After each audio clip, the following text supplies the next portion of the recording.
Hello दोस्तों, कैसे हैं आप सभी लोग। आई होप आप सभी बहुत बढ़िया होंगे। मैं KR सैनी KR एजुकेशन पे आप सभी का स्वागत करता हूं। दोस्तों, कुछ लोग जो है काफ़ी डिमांड कर रहे थे, सर टीटी की जॉब प्रोफाइल के बारे में जो है हमें डिटेल से बताया जाए। तो आज जो है मैं यहाँ पे CTI श्री इंदिरा जी नौखवाल से आपको मिलवाऊँगा। वो आपसे जो है यहाँ पर डिटेल में आपको सब कुछ बताएँगे, क्या रोस्टर होता है, क्या नेचर ऑफ जॉब रहता है, सारा कुछ अपने यहाँ जानेंगे, उनसे बिल्कुल लाइव इंटरव्यू लेंगे। तो यहाँ पर जो है वीडियो को जो है बिल्कुल स्किप ना करें और कंप्लीट वीडियो देखें। चलते हैं इंदिरा जी के ऑफिस में और देखते हैं क्या कुछ है। तो यहाँ पे जो आप उनका CTI साहब का जो है इंदिरा जी नौखवाल का ऑफिस देख पा रहे होंगे और इनकी नेम प्लेट भी जो लगी हुई है। तो चलते हैं उनके ऑफिस में और देखते हैं क्या कुछ है। और ये है जो है CTI साहब का जो ऑफिस है। यहाँ पे CTI साहब अपने बैठे हुए हैं और ये जो ऑफिस बहुत ही शानदार है इनका। देख पा रहे होंगे पानी वानी सारी कुछ व्यवस्था है इसमें। और अब अपन जो है उनका लाइव जो है इंटरव्यू लेते हैं, जो है सर अपने को बताएंगे क्या कुछ इसमें है। तो इंदिरा जी नमस्कार। नमस्कार जी।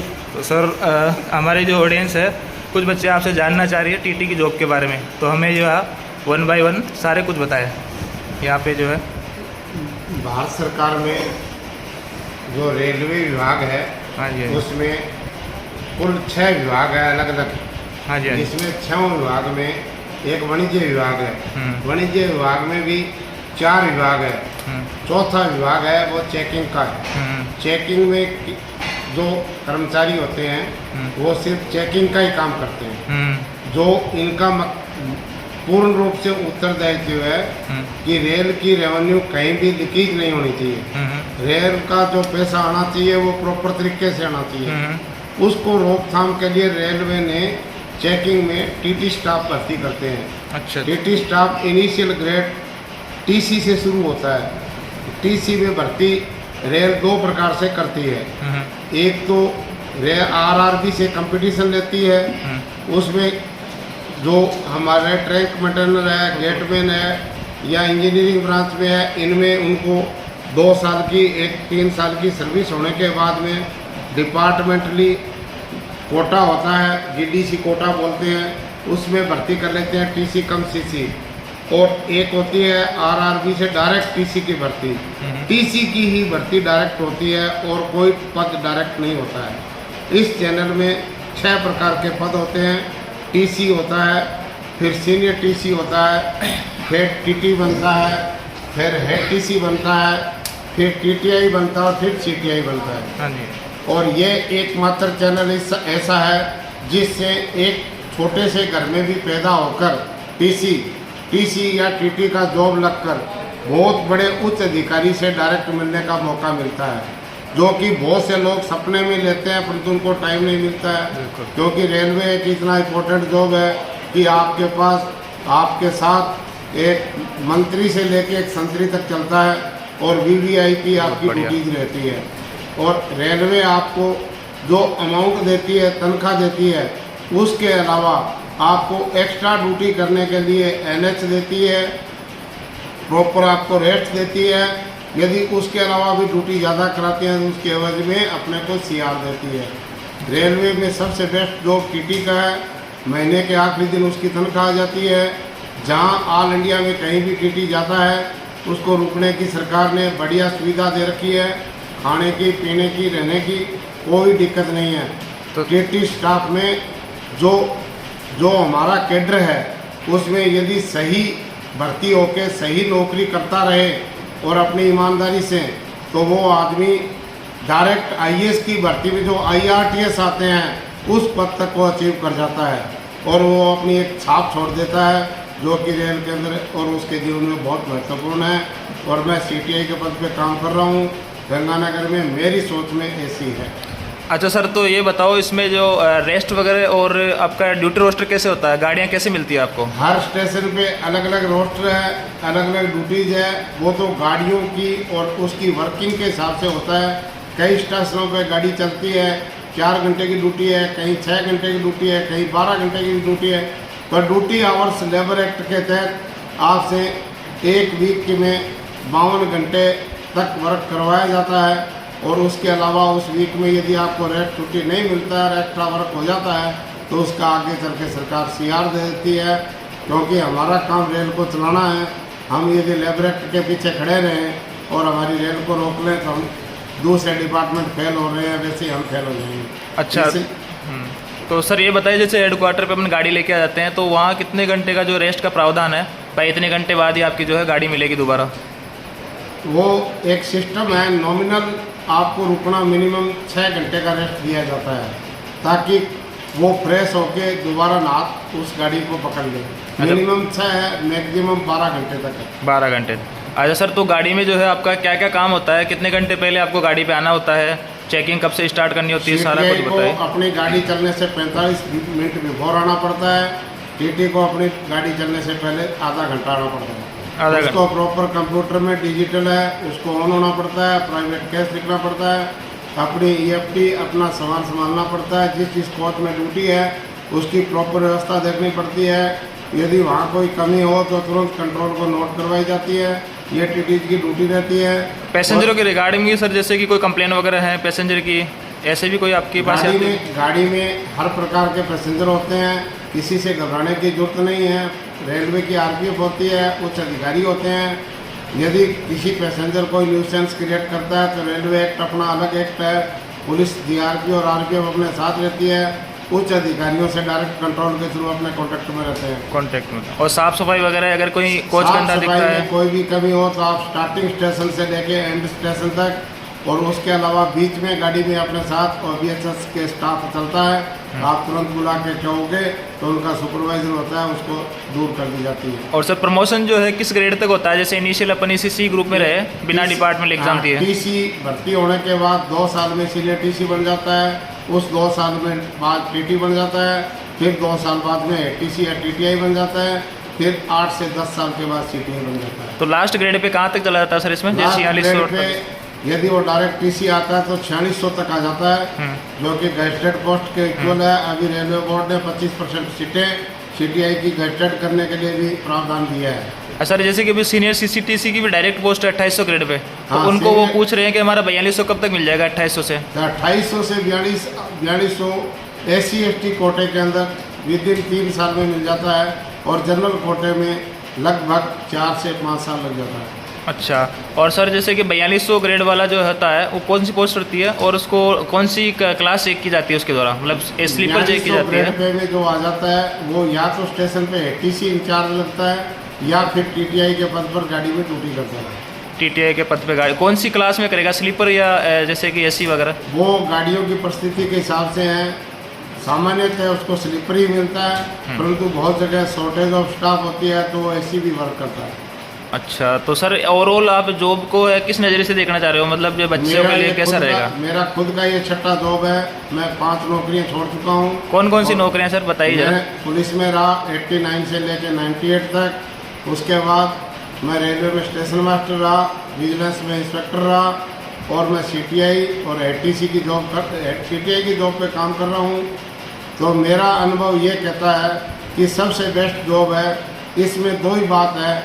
सबसे महत्वपूर्ण बात है कि आप शराब नहीं पियो ड्यूटी के दौरान या घर पे भी, और अपने घर पे भी भगवान को विश्वास करके अपनी ड्यूटी करो, और अपने बच्चों के साथ और ईमानदारी से करो ऐसा। और अपने से बड़ा जो उच्च अधिकारी कोई सा भी हो, उनके मौखिक रिटर्न कोई भी आदेश हो उसकी पालना होनी जरूरी है।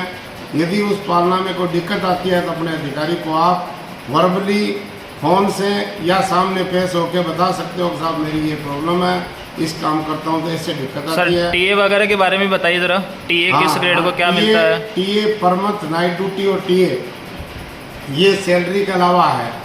और ये क्या है, हम नाइट ड्यूटी में जाते हैं तो अलग अलग बेसिक 43,100 रुपये तक फिक्स कर दिया है, और लगभग ये मानो कि एक नाइट ड्यूटी करता है तो 300 से 400 रुपये उसकी नाइट ड्यूटी बनती है, और 500 रुपये से TA शुरू होता है। जो TT और सीनियर TC तक 500 रुपये है, और TTI और CTI के बनने के बाद 800 रुपये पर डे है। Per day. तो आपको एक दिन हेडक्वार्टर छोड़ के 12 घंटे से ज़्यादा बाहर रहने पर 800 रुपये मिलेगा। यदि 12 घंटे से कम है तो आपको 70% मिलेगा, और 6 घंटे से कम है तो आपको 30% मिलेगा। अच्छा। तो सर कितना बन जाता है लगभग ये अमाउंट, मतलब ये अमाउंट ऐसा है, आज मौके पे एवरेज प्रत्येक TT का 20,000 रुपये के करीब बन जाता है नाइट ड्यूटी और 800 जिसकी रेट है। हाँ, और 20,000 रुपये 800 है उसकी तो ज़्यादा बनती है, 500 अच्छा। वाले की बन जाती है 20,000 रुपये। तो सैलरी काफ़ी हाई हो जाती है इससे। सैलरी हमारी जो जो टीटीआई में काम करते हैं उनकी लगभग 80 से 1 लाख रुपए के बीच पास होती है। अच्छा, तो सर आपकी सैलरी क्या है? जैसे अभी गाड़ी में वर्क करो आप तो लगभग कितनी सैलरी बन जाती है एवरेज आपकी? मेरी गाड़ी में वर्क करें जो मेरे साथ गए हैं तो वो लगभग 1,20,000 से 30,000 रुपये की सैलरी उठा रहे हैं। बहुत अच्छी सैलरी देती है रेलवे। सैलरी भी देती है, सुविधाएं और बहुत है। सर मतलब रेस्पेक्ट की बात करें अपन तो टीटी को बहुत अच्छी रेस्पेक्ट मिलती है गाड़ी में। टीटी को जो रेस्पेक्ट है वो किसी डिपार्टमेंट में किसी को भी नहीं है, क्यों टीटी अपने जॉब पे अपने डिपार्टमेंट में फ्री है, उस पर कोई पॉलिटिकल राजनीतिक गुंडागर्दी का कोई दबाव नहीं है। टीटी एक ऐसा जॉब है वो किसी की भी कोई भी सहायता कर सकता है, क्योंकि आज के युग में ट्रांसपोर्टेशन का सबसे बड़ा साधन भारत में रेलवे है। रेलवे के टीटी पे ही रेल चलती है भाई जी। इसके सारे डिपार्टमेंट में से सबका काम गाड़ी चलाना है, परंतु रेवेन्यू जो आती है वो टीटी से ही आती है। टीटी के दबाव से टिकट लेते हैं लोग, लाइनों में खड़े होते हैं। टीटी के दबाव से ही आम आदमी डरता है कि मैंने कोई इरेगुलर जर्नी करी तो टीटी पेनल्टी लगा देगा, यदि न्यूसेंस क्रिएट किया तो टीटी पुलिस को हैंड ओवर कर देगा। टीटी ही मेन पोस्ट है जो रेलवे की जितने डिपार्टमेंट है। बिल्कुल सर। और क्वार्टर वगैरह की क्या फैसिलिटी वगैरह मिलती है और पोस्टिंग वगैरह कहाँ होती है इनकी सर? क्वार्टर में कोई दिक्कत नहीं है, जहाँ जिस हेडक्वार्टर पे पोस्टिंग होती है सभी हेडक्वार्टरों पे क्वार्टर है, और हमारे अलग से क्वार्टर भी है। कोई फैमिली के साथ रहे, बच्चों के साथ रहे, क्वार्टर मिलते हैं, किसी प्रकार की कोई दिक्कत नहीं है। कॉलोनियों में बढ़िया क्वार्टर बने हुए हैं। फिर भी कोई दिक्कत हो तो हमारे प्रत्येक जंक्शन स्टेशन पे एक मीटिंग कमेटी बनाई हुई है, एरिया हाउसिंग कमेटी। उसमें कुछ मुखिया चुनिंदा मेंबर होते हैं, वो अपनी बातों को रखते हैं और उसमें उस कर्मचारी को अलॉट कर दिया जाता है क्वार्टर। और सर ये हेडक्वार्टर जो होता है इनका टीटीओ का वो तो कहीं अच्छी जगह होता है, मतलब हेडक्वार्टर अच्छे शहर में होता है। स्टेशन बड़े जंक्शन स्टेशनों पे हेडक्वार्टर छोटी जगह नहीं होता। हाँ, क्योंकि गाड़ी चलती जंक्शन से, छोटे स्टेशनों पे तो हेडक्वार्टर नहीं होता टीटी का। बिल्कुल। और तो यहाँ फैमिली रखने में कोई वो बात है नहीं, कहीं प्रॉब्लम नहीं है। आपको मेडिकल वगैरह सारी फैसिलिटी अच्छी रहती है। पढ़ाई करो। मैंने रेलवे में आकर पुलिस की नौकरी इसीलिए 10 साल बाद छोड़ी क्योंकि उसमें स्ट्रेस था, तनाव था, और इसी कारण मेरे बच्चे 21 साल की उम्र में आईएएस में सिलेक्शन हुआ 2017 के बैच में, और मेरी बेटी आईआरएस है, मेरा दामाद आईआरएस है, मेरा एक बेटा है वो भी दिल्ली में पढ़ता है, दिल्ली यूनिवर्सिटी में। यदि बच्चों को पढ़ाना है और ज़िंदगी बनानी है तो रेल का जॉब सबसे बेस्ट है। रेल में भी चेकिंग का स्टाफ बहुत बढ़िया है, यदि वो करना जानता है वो तो। और सर ये भी बताइए अलाउंसेज वगैरह और क्या, जैसे एजुकेशन अलाउंस है और भी जैसे मेडिकल अलग फैसिलिटी है। अपने को यदि जो बच्चा नर्सरी क्लास से शुरू होगा और सीनियर क्लास तक बच्चा, किसी के भी 2 बच्चे तक, अपने को पर वर्ष 25,000 रुपये एक बच्चे का स्कूल का, यूनिफॉर्म का, किताब का खर्चा सरकार देती है। उसके अलावा यदि वो टेक्निकल पढ़ाई करने कहीं बाहर जाता है तो सेंट्रल गवर्नमेंट रेलवे ने ऐसा प्रोसीजर कर रखा है कि 5,000 रुपये पर महीना उसको वहाँ हॉस्टल में रुकने पर रेल देती है। जब तक बच्चा पढ़ेगा, चाहे इंडिया के या विदेश के किसी भी कोने में बच्चा है, जब तक बच्चा टेक्निकल या स्टडी कर रहा है उस बच्चे को आने जाने का पास दिया जाता है। यदि कोई डिसेबल बच्चा पैदा है या डिसेबल बच्चा हो या डाइवर्स महिला हो या डाइवर्स लड़की हो तो उसको टिल फॉर डेथ रेल उसको पेंशन देती है। और मेडिकल वगैरह की फैसिलिटी भी काफ़ी अच्छी है। मेडिकल की आजकल हमसे ज्वाइन कर रखी है। मेडिकल की हर जगह हमारे छोटे छोटे हॉस्पिटल बने हुए हैं। यदि उसके अलावा भी किसी की मेजर प्रॉब्लम हो तो हम शहर दिल्ली, जयपुर के बड़े बड़े हॉस्पिटलों से हम एडिड हैं, और हमारे यूनियन बनी हुई है। और जंक्शन स्टेशन कुछ चुनिंदा स्टेशन ही होते हैं हर मंडल में, 10-5 जहाँ इनके मुख्यालय होता है। टीटी छोटे स्टेशन में नहीं लगाए जाते, बड़े स्टेशन जंक्शन स्टेशन होता है, बड़ा शहर होता है। जैसे बीकानेर मंडल में भी देख लो कि बीकानेर में है, लालगढ़ में है, हनुमानगढ़ में है, सूरतगढ़ में है, गंगानगर में है, सिरसा में है, हिसार में है, और रतनगढ़ में है, चूरू में है, और भिवानी में है, जो सभी बड़े बड़े स्टेशन हैं।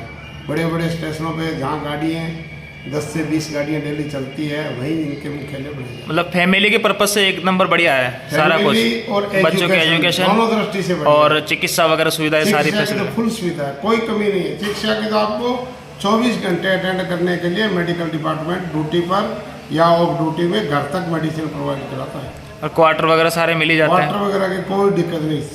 मतलब इतना बड़ा डिपार्टमेंट है, मैंने पहली बार देखा है। हम लाइट बाहर से परचेज करते हैं स्टेट गवर्नमेंट से, परंतु स्टेट गवर्नमेंट को एक मीटर लगाया हुआ है, उससे आगे कॉलोनी या स्टेशन पे एंट्री नहीं है। वो सिर्फ रेलवे के ही कर्मचारी उसको चेकअप करते हैं लाइट को। अच्छा। उनका काम उसी मीटर से आके लाइट लेना है, पूछना है।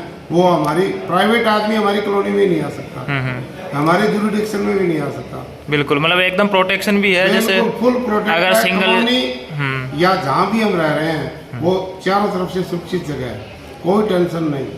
क्योंकि कॉलोनी में बहुत से लोग बहुत अच्छी तरीके से बच्चों को खेलने के लिए, पढ़ने के लिए, लाइब्रेरी और बहुत डिपार्टमेंट में पार्क वगैरह भी बने होते हैं, जैसे पार्क है। कॉलोनी में। बिल्कुल, गंगानगर में 2 जगह पार्क है, अच्छी बैठने की जगह है, लोग घूमने आते हैं। बिल्कुल। और जैसे कि पीछे से अगर महिला अकेली रहे तो भी डरने की कोई आवश्यकता नहीं है। नहीं, क्योंकि महिला अकेली रहे तो कोई ऐसी दिक्कत वाली बात नहीं है, क्योंकि वहीं हमारे हर जंक्शन स्टेशन पे आरपीएफ और जीआरपी की पोस्ट बनी हुई है और 24 घंटे हमारे स्टेशन के ऊपर कर्मचारी ड्यूटी पर रहते हैं। तो किसी भी कर्मचारी को सूचना मिलने के बाद ऐसा किसी को कोई दिक्कत नहीं है। और आज तक तो ऐसा कभी सुनाई दिया नहीं है, किसी को कोई प्रॉब्लम नहीं आती। जैसे नाइट ड्यूटी वगैरह लग जाती है ना टीटीओ की, हमारी आरपीएफ और जीआरपी इतनी सक्रिय है कि वो 24 घंटे जागती रहती है हर जंक्शन स्टेशन के ऊपर। बिल्कुल सर। और कुछ जैसे कि अपना एक्सपीरियंस शेयर करो कुछ एक आध मिनट में, सेमशिप में क्या एक्सपीरियंस रहा आपका नौकरी दौरान? मेरी जो जितनी जीवन में 50 साल 52 साल हो गए और करीब 28-30 साल जॉब के हो गए, मेरी जॉब में टीटी का जॉब सबसे बेस्ट है, जो मैं खुद कर रहा हूँ और मैं सीटीआई के पद पे हूँ। तो मेरा ये कहना है कि यदि कोई अपना भविष्य शुरू करना चाहता है और उसको रेल का जॉब मिलता है दूसरे जॉब के बजाय, तो रेल में टीटी का जॉब मिलता है। और खेलों में भी अच्छा कैरियर है, जैसे अपने सरिता मोर जी वगैरह। हाँ, अच्छे जॉब है। यदि आप इंटरनेशनल या कोई नेशनल लेवल पे गोल्ड लाते हो, मेडल लाते हो, तो आपको रेलवे फ्री में जॉब देती है। कोई रेलवे में काम नहीं करना, आपको पूरे साल की छुट्टी रखती है, सिर्फ रेलवे के लिए गोल्ड मेडल लाना ही आपकी ड्यूटी है। जैसे अभी हमारे गंगानगर की एटीसी सरिता मोर है और ये कविता जी है, रितु जी है, ये सब एथलीट है, रेसलर है, ये सब बहुत अच्छे से मेरे पास टीटी है जो वर्क कर रहे हैं। और इनको जो छुट्टी वगैरह मिलती है ना, मतलब खेलने के लिए टीए वगैरह मिलता है, बाहर जाते हैं तो इनको 365 दिन की छुट्टी देती है एक लेटर में, और फिर उसके बाद में ये कैंप अटेंड करते रहते हैं जहाँ खेलते हैं। इनको 365 दिन का टीए मिलता है और बढ़िया से इनको खाने पीने की फ्री सुविधा। मतलब खेलों में अगर करियर बनाना तो रेल ज्वाइन कर। और विदेशों में भी खेलने जाते हैं, वहाँ का विदेश का फॉरेन का टीए मिलता है। अच्छा अच्छा, तो मतलब ओवरऑल ये टीटी की बहुत जो है पोस्ट शानदार है। Okay sir, thank you.